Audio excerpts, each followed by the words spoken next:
오늘 사도 바울은 주님께 감사한 내용을 이어갑니다. 그 감사함의 이유는 과거에 그가 비방자요, 박해자요, 폭행자였지만 예수 그리스도께서 그의 어두운 과거를 탓하지 않으시고 그가 믿지 아니할 때 한 행동이기에 그대로 수용하시고 그에게 은혜와 믿음과 사랑을 함께 충만하게 주셨기 때문입니다. 자신을 충성되게 여기셔서 직분을 맡기셨기 때문입니다. 근데 여기서 한 가지 의문이 있습니다.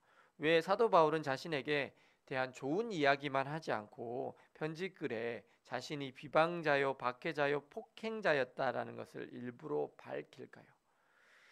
사람들은 자신에 대해서 좋은 면만 드러내려고 하지 않습니까? 특히 또 여러 사람들이 회중이 읽게 될 편지라면 일부러 어두운 과거는 감추려고 할 것입니다. 그런데 왜 그는 그의 어두운 과거를 일부러 드러냅니까? 자신이 죄인임을 드러낼까요? 그것은 그가 예수 그리스도의 마음을 알기 때문입니다.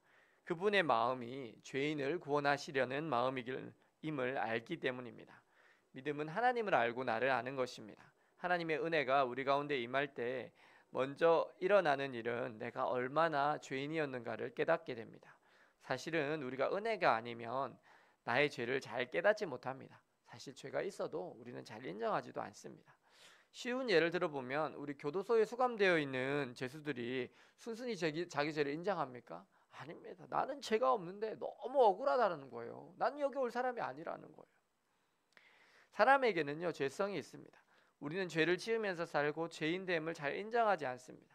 사실 길거리에서 전도를 해봐도요, 초등학생들 중에서도요, 애들은 나는 죄가 있는데 혹시 너는 죄가 있는 것 같지? 니 이렇게 물어보면요, 자긴 죄 없대요. 자긴 죄 없대요. 그래서 제가 어떻게 물어보냐면 이 친구는 죄가 있는 것 같니? 이렇게 물어봐요. 왜냐면 자기한테 물어보면 자긴 죄 없다고 하니까 그러면 이렇게 힘들잖아요. 그래서 친구 죄 있는 것 같니? 하면 싹 웃으면서 죄가 있대요. 죄가 있대요. 자기는 죄가 없는데 친구는 죄가 있대. 그럼 그 친구는 다시 물어보죠. 죄가 있는 거 같니? 그럼 다 있다고 하는 거예요. 그럼 우리가 모두 죄인이야. 이렇게 얘기를 하는 거죠. 안 그러면 죄를 인정하지 않으니까요. 사람은요, 자신의 죄를 인정하는 걸 잘 하지 못해요. 근데 우리 안에 하나님의 은혜가 비추어지면 우리의 참모습을 보게 됩니다. 내가 얼마나 죄인인지가 깨달아지는 거예요. 그래서 사도 바울도 자기가 죄인 중에 괴수라고 말을 합니다. 제가 처음 주님을 만났던 시기도 저의 죄를 인정하면서부터였습니다. 제 방에 들어가서 조용히 주님께 무릎을 꿇고 생각나는 모든 죄를 고백할 때 2시간 이상 동안 기도하며 끊임없이 나오는 죄 때문에 정말 내가 죄인이구나 하는 것 때문에 펑펑 울다가 그때 하나님을 처음으로 만나게 되었습니다. 성령 하나님은요, 마치 햇살과도 같습니다. 햇살이 창가를 통해서 이렇게 비춰 들어오면 방 안에 떠다니던 먼지가 원래는 안 보였는데 햇볕이 비춰지는 순간 다 드러나지 않습니까?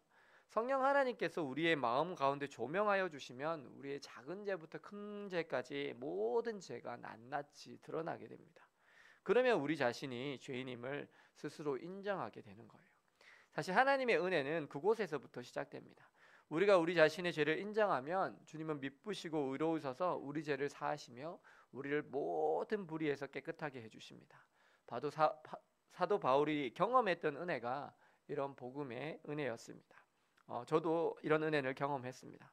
그래서 분당에 있는 어떤 교회는요, 맨 처음 세례 간증을 할 때 자신이 얼마나 죄인이었는지를 낱낱이 고백한다고 그럽니다. 그래서 대중 앞에서 물론 죄를 고백하는 일이 쉬운 일은 아니지만 정말 그렇게 다 고백한대요. 그러면 서로가 정죄하지 않고 서로를 가족 같은 공동체로 이렇게 받아들인다고 합니다. 목장이 사실 그러한 곳이어야 합니다.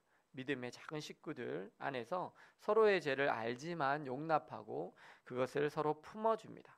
가족은 어떻습니까? 누가 어떤 죄를 지었든 어떠한 허물이든 다 덮어주지 않습니까? 목장이 그런 곳입니다.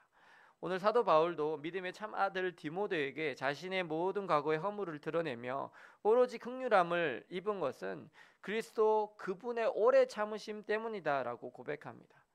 그분은 우리에게 오래 참음의 본을 보이셨다고 말씀합니다. 사랑하는 여러분, 우리들도 죄인입니다. 허물 많은 자들입니다. 근데 우리도 따지고 보면 예수 그리스도께서 우리를 오래 참으셨습니다. 끝까지 인내해 주셨습니다.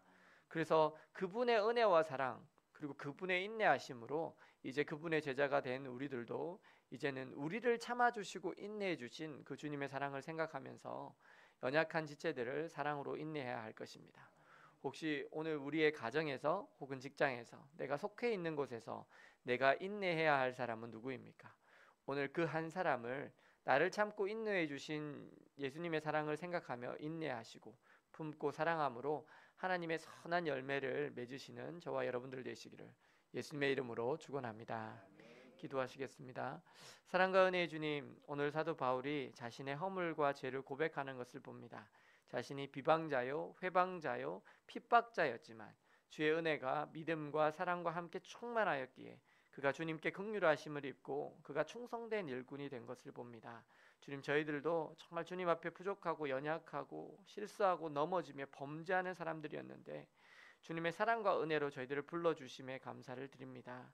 주님, 저희들에게 은혜를 부어 주옵소서. 그래서 저희들이 얼마나 세상적이고 믿음이 없으며 주님의 뜻대로 잘 살지 못하는지를 깨닫게 하여 주옵소서. 그래서 우리 죄를 주님께 고백하는 가운데 신실하시고 변함없이 우리를 사랑하시고 우리를 끝까지 품어주시는 그 주님을 더욱 깊이 경험함으로 주님의 충성된 종으로 하나님의 마음에 합한 자로 다 살아가게 하여 주옵소서. 예수 그리스도의 이름으로 기도드립니다. 아멘.